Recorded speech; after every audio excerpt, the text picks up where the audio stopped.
Sa mabuting balita ngayon, makikita natin ang isa sa mga pinakamagandang hiling na mababasa natin sa Ebanghelyo. Ang sinabi ng mga alagad kay Jesus, Panginoon, turuan mo kaming manalangin. Hindi nila hiniling na turuan silang gumawa ng himala, magpalayas ng demonyo, o magbigay ng magandang sermon.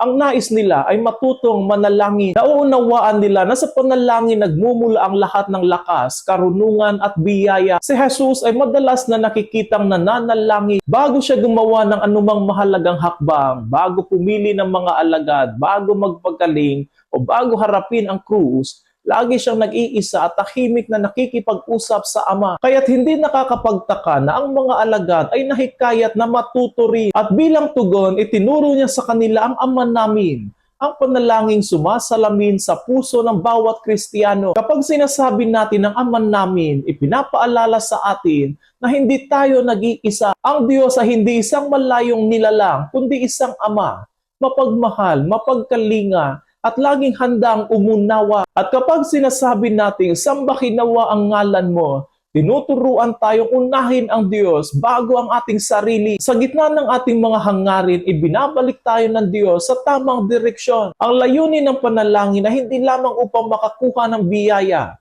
kundi upang lumapit sa Diyos at mapalapit sa Kanyang kalooban. Kapag sinabi natin, bigyan mo kami ng aming kakanin araw-araw, tinuturuan tayo na magtiwala sa Diyos araw-araw, hindi bukas, hindi sa susunod na taon, kundi ngayon. Tinuturuan tayong mamuhay sa biyayang sapat para sa kasalukuyan, hindi sa labis na pagkabalisa sa kinabukasan. At sa huli, patawarin mo kami sa aming mga kasalanan, sapagkat pinatatawad namin ang bawat nagkasala sa amin. Dito ay pinapaalala ng Panginoon na walang tunay na panalangin kung sarado ang ating puso. Ang panalangin ay laging kaugnay ang pagpapatawad, sapagkat sa habag lamang tayo nagiging tunay na anak ng Diyos. Nawa sabihin din natin sa Panginoon, Panginoon, turuan mo kaming manalangin, at hayaan nating turuan niya tayo, hindi lamang kung paano manalangin, kundi kung paano mamuhay bilang isang panalangin, isang buhay na panalangin na palaging bukas sa presensya ng Diyos.